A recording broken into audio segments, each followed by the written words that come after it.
Bonjour à tous et bienvenue. Aujourd'hui, nous avons une annonce majeure dans le monde politique américain. Joe Biden a décidé de renoncer à se représenter pour un second mandat à la présidence. Joe Biden vient de publier sur Twitter une lettre et un tweet pour annoncer son renoncement à la course pour l'élection présidentielle.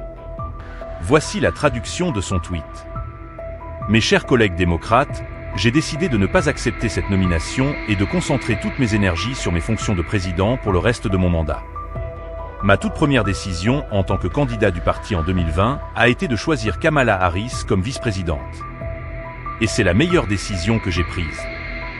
Aujourd'hui, je souhaite offrir mon plein soutien et mon approbation à Kamala pour qu'elle soit la candidate de notre parti cette année. Les démocrates, il est temps de s'unir et de battre Trump. Fin de citation. Depuis plusieurs semaines, la capacité physique de Joe Biden à assumer la fonction présidentielle pour 4 années supplémentaires était fortement contestée.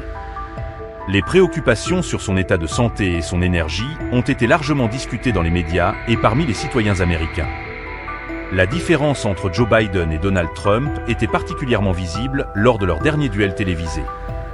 Ce débat accentuait les interrogations sur la capacité de Biden à affronter un adversaire aussi énergique et déterminé que Donald Trump et à exercer un second mandat.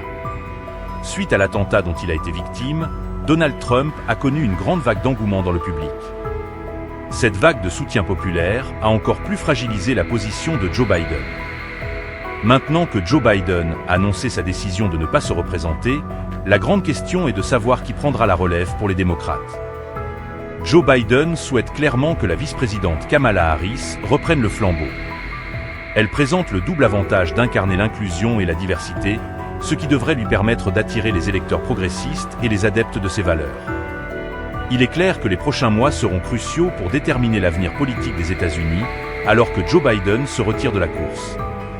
Kamala Harris va-t-elle effectivement représenter les démocrates contre Donald Trump dans la course pour l'élection présidentielle de 2024 ? N'hésitez pas à donner votre avis dans les commentaires. Merci d'avoir regardé cette vidéo. N'oubliez pas de vous abonner, de mettre un like et de partager cette vidéo. À très bientôt pour d'autres analyses.